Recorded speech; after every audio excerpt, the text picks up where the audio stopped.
দেশের মানুষ নিরাপত্তাহীনতায় ভুগতেছে, পুরো দেশ রাহাজানি, অরাজকতা, ডাকাত, চুরি, ছিনতাই, খুন, ধর্ষণ, গুম এসব জিনিসে পড়ে গেছে ভাই। আর এইদিকে আরেক দল চলিয়ে এসছে যে জুলাই আন্দোলনে কার অবদান বেশি ছিল, কার অবদান কম ছিল, এটা নিয়ে ক্রেডিট ভাগাভাগি করতেছে।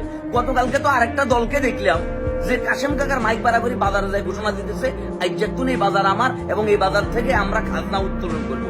আবার সন্ধ্যার দিকে আরেকটা ভিডিও দেখলাম যে আরেকটা পার্টি অফিসের মন্ত্রী তারা বলতেছে যে কিভাবে তারা সান্দার টিয়া ভাগাভাগি করে খাইবো, নেতা কদ্দুর খাইবো, কর্মী কদ্দুর খাইবো এবং কি তারা কিভাবে সেটা ভাগাভাগি করবো, এই জিনিসটা চলতেছে। ভাইয়া দেশটা আপনাদের কেন? আমাদেরকে যেমনি ভাইতেছেন তুমি করাইতেছেন, কোনো সমস্যা না ভাইয়া, কষ্ট করে একটা কাজ করেন না।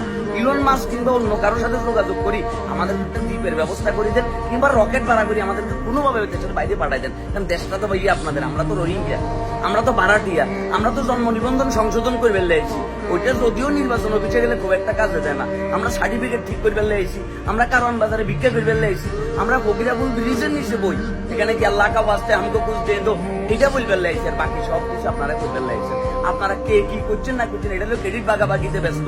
উপদেষ্টা মন্ডলীরা সংবাদ সম্মেলনে আসি, সাংবাদিকদের সামনে আসি, বড় বড় কথা বলতেছে, কিন্তু দিন শেষে দেশের মানুষ অস্থিরতায় আছে, ভয়ে আছে, আতঙ্কে আছে, নিরাপত্তাহীনতায় আছে।